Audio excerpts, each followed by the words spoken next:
Hello guys, welcome back. In today's video guys, I'm going to show you my bakes. This is cinnamon roll, but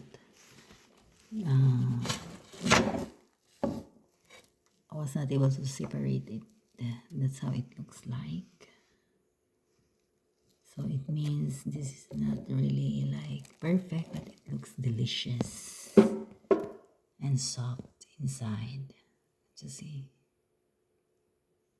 Well, shout out to Foodman Paul Vlogs and Alan Cabato and Ilimfro Virgo. Well guys, I'm going to show you this one too. Surprise! What is this? Guess. So this is our bakes. Our own homemade baguettes. You need to see guys, very light and crunchy outside. So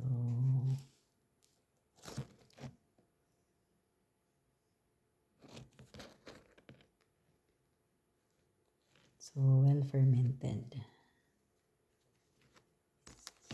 That's delicious. Smells good.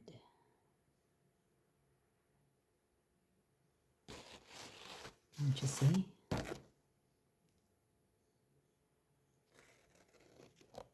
So the way of making bread guys, there's really a technique in making bread.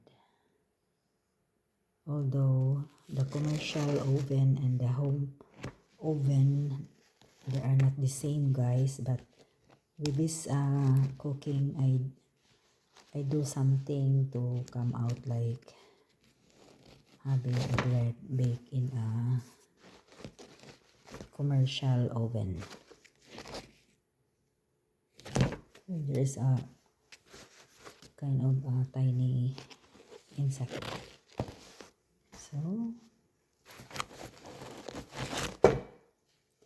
So I will not put this one in the refrigerator yet because this is fresh baked. So we will see until tomorrow. So I'm happy for the outcome. Yum yum yum.